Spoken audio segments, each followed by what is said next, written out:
When you're an atheist and you read the Bible for the first time, you discover there are some really weird things in there. Brothers selling their sister wives for animals, giant towers, bad directions, and zero instructions on how to speak to a sky wizard, pointing out how silly the religious book actually is.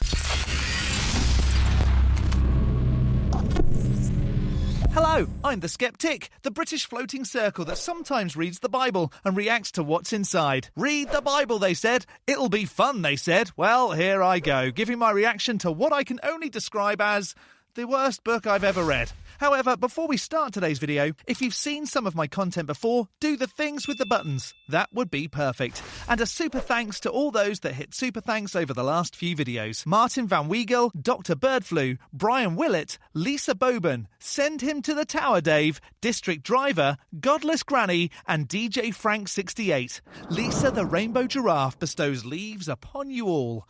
More hen. The Bible isn't the most gripping book.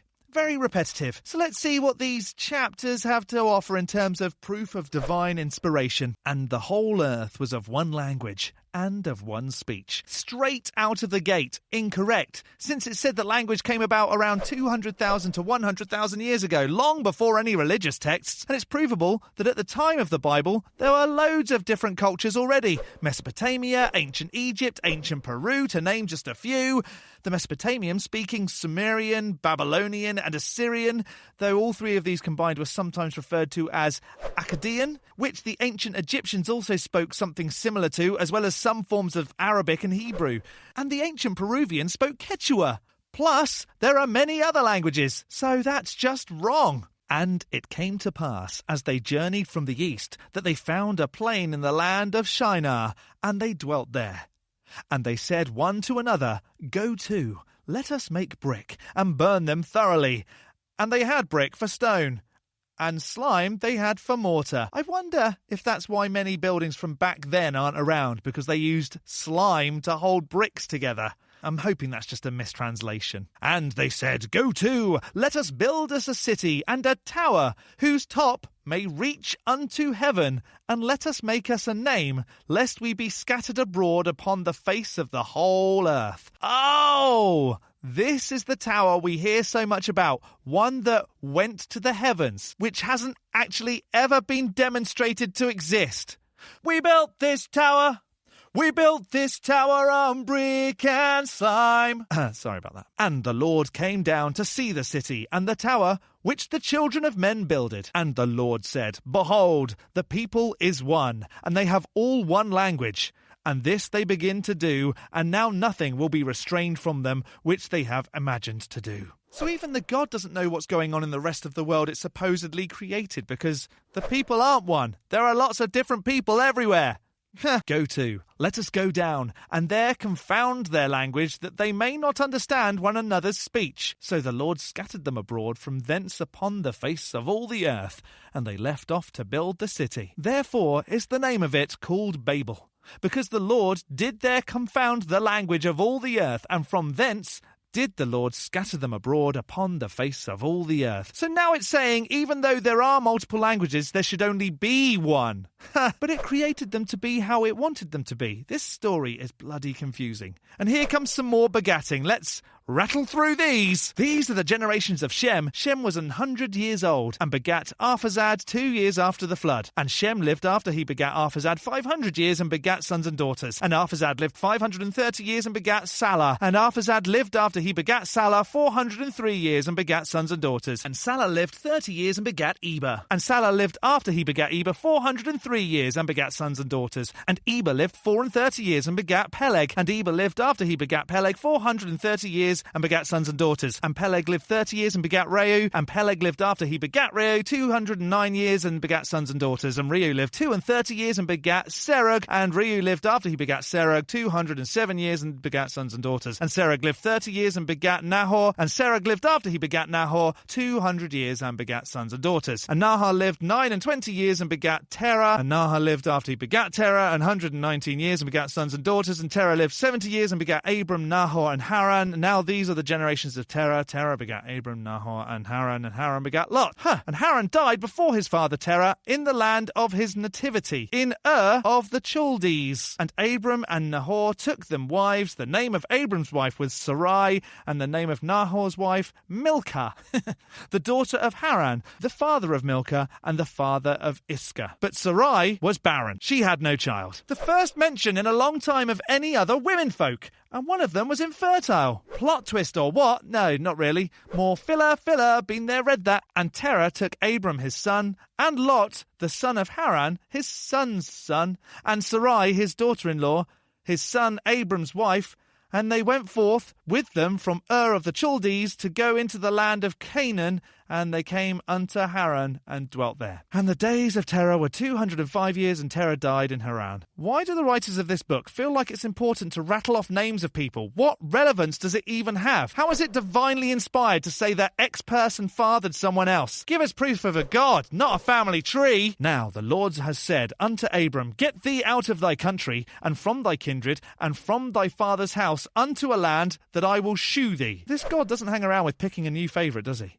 It wasn't long ago that he was giving Noah instructions on how to survive a mass killing. Forget about him, it's Abram's turn. And I will make of thee a great nation, and I will bless thee, and make thy name great, and thou shalt be a blessing. And I will bless them that bless thee, and curse him that curseth thee, and in thee shall all families of the earth be blessed. So this God is now Abram's bodyguard. Why Abram specifically? Like he just plucked that name out of nowhere, just like with Noah. No real reason as to why. So Abram departed, as the Lord had spoken unto him, and Lot went with him. And Abram was 75 years old when he departed out of Haran. And Abram took Sarai his wife, and Lot his brother's son, and all their substance that they had gathered, and the souls that they had gotten in Haran. And they went forth to go into the land of Canaan, and into the land of Canaan they came. It's hardly exciting that a 75-year-old man moved towns with his wife and nephew and a few friends. And Abram passed through the land unto the place of Sichem, unto the plain of Moreh, and the Canaanite was then in the land. Well, I guess that's what happens if you leave something unattended. And the Lord appeared unto Abram and said, Unto thy seed will I give this land. And there builded he an altar unto the Lord, who appeared unto him. Can the God only appear now if it has an altar built for it? You'd think that if this was the case, there'd be instructions in the Bible much earlier on to build some kind of device that allows you to see a God, like instructions to build some kind of stargate or something. And he removed from thence unto a mountain on the east of Bethel, and pitched his tent, having Bethel on the west, and Hai on the east. And there he builded an altar unto the Lord, and called upon the name of the Lord. Does pitching a tent mean the same thing then as it does now? But actually, if he was pitching a real tent, why didn't he just use some of the wood from Noah's Ark and make himself a small house? And Abram journeyed, going on still toward the south. And there was a famine in the land, and Abram went down into Egypt to sojourn there, for the famine was grievous in the land. And it came to pass, when he was come near to enter into Egypt, that he said unto Sarai his wife, Behold now, I know that thou art a fair woman to look upon. Therefore it shall come to pass, when the Egyptians shall see thee, that they shall say, This is his wife, and they will kill me, but they will save thee alive. Say, I pray thee, thou art my sister, that it may be well with me for thy sake, and my soul shall live because of thee. Don't tell anyone we're married, yo. I've got a reputation to uphold, though actually they did have the same father, so it technically was the truth that she was his sister. And it came to pass that, when Abram was come into Egypt, the Egyptians beheld the woman, that she was very fair. The princes also of Pharaoh saw her, and commended her before Pharaoh. And the woman was taken into Pharaoh's house. And he entreated Abram well for her sake. And he had sheep and oxen, and he-asses, and men-servants, and maidservants, and she-asses, and camels. Oh, now we're getting to some juicy stuff. The Pharaoh of Egypt gave a random guy that walked to the country with his sister wife some farm animals.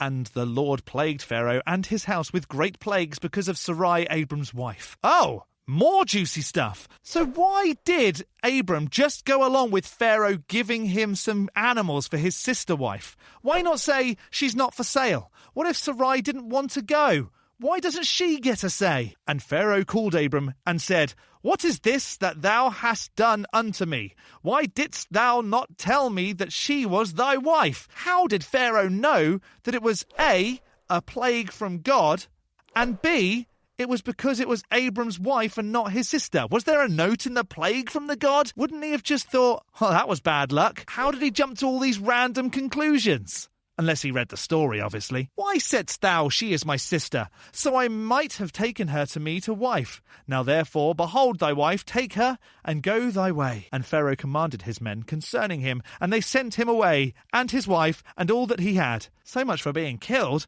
Abram just pulled a sick prank on Pharaoh to get some free animals, and once found out, was just sent away.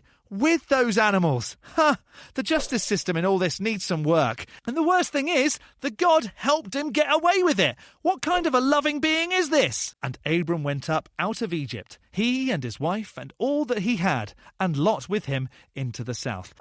Coming up out of Egypt to then go south, that seems like a waste of time. Just go down. Oh, I guess they meant this bit here. Okay, fine. And Abram was very rich in cattle, in silver and in gold. And he went on his journey from the south even to Bethel, unto the place where his tent had been at the beginning, between Bethel and Hai, which I'm pretty certain is northeast of the place that Pharaoh would have been, right? So whoever wrote this inspiring God word doesn't have their compass points memorized, which would make it wrong. Unto the place of the altar, which he had make there at the first, and there Abram called on the name of the Lord. And Lot also, which went with Abram, had flocks and herds and tents, and the land was not able to bear them, that they might dwell together, for their substance was great, so that they could not dwell together. And there was strife between the herdmen of Abram's cattle and the herdmen of Lot's cattle, and the Canaanite and the Perizzite dwelled then in the land. Abram and Lot's cows were causing mischief and taking up all the land which other people had moved into when they were no longer using it anymore. And on the land that the God promised to Abram and Lot, even though I'm pretty certain the God doesn't have the deeds. And the folks from other cultures also want the land too. This is all very confusing. And Abram said unto Lot, Let there be no strife, I pray thee, between me and thee, and between my herdmen and thy herdmen, for we be brethren. Is not the whole land before thee? Separate thyself, and pray thee from me. If thou wilt take the left hand, then I will go to the right, or if thou depart to the right hand, then I will go to the left. And Lot lifted up his eyes and beheld all the plain of Jordan, that it was well watered everywhere before the Lord destroyed Sodom and Gomorrah, even as the garden of the Lord, like the land of Egypt, as thou comest unto Zoar. Wait, before the Lord destroyed Sodom and Gomorrah? Is this a spoiler for an upcoming chapter, or have I just forgotten that Sodom and Gomorrah was already destroyed? This book all just merges into one, and I have no idea what's going on anymore. Then Lot chose him all the plain of Jordan, and Lot journeyed east, and they separated themselves, the one from the other. Bye, Uncle Abram, I'm going to Jordan. I mean, this isn't really any kind of demonstration that the supernatural is real. It's just a man moving his livestock around, which I'm sure happened without help from an undemonstrated God. Abram dwelled in the land of Canaan, and Lot dwelled in the cities of the plain, and pitched his tent towards Sodom. But the men of Sodom were wicked and sinners before the Lord exceedingly. And the Lord said unto Abram, after that Lot was separated from him, Lift up now thine eyes, and look from the place where thou art, northward and southward, and eastward and westward. For all the land which thou seest, to thee will I give it, and to thy seed forever. It's going to be awkward when Abram claims this land from other folks. If these other folks didn't believe in the God, why should they have accepted that Abram said this is his land? Demonstrate there's a God, then get that God to say that this land belongs to Abram. And I will make thy seed as the dust of the earth, so that if a man can number the dust of the earth, then shall thy seed also be numbered. Arise, walk through the land, in the length of it and in the breadth of it, for I will give it unto thee. Then Abram removed his tent, and came and dwelt in the plain of Mamre, which is in Hebron, and built there an altar unto the Lord. Another altar. Why didn't the God need altars beforehand to get to earth? Is this character losing power and not able to communicate with humans unless there's a magic device at hand? So what have I learned from Genesis 11, 12 and 13? The God picks a different favourite each week, it needs altars to teleport around on Earth, and it thinks practical jokes are pretty cool. At least there wasn't that much begatting. But it does seem that a lot of the most talked about book in the world is literally literary lameness. Moving home and travelling, still nothing to help demonstrate there is any kind kind of supernatural sky wizard. But maybe something jumped out at you. Let me know in the section below. I'm going to skeptic this as another chapter done. A big thank you to this month's ticks on Patreon: MISM, Addy Rockart, the Enixes, Travis, Elizabeth, Jakari, and the absolute lunatic Jimmy, as well as all the base ticks. You can become a supporter on Patreon too at patreon.com/TheSkepTick. The link is in the description, along with links to all my other socials. Don't forget to hit the like button and subscribe if you haven't already. From me, the Skeptic, stay safe, keep thinking logically, and ask questions. Skepticism is the first step towards truth. See you next Saturday.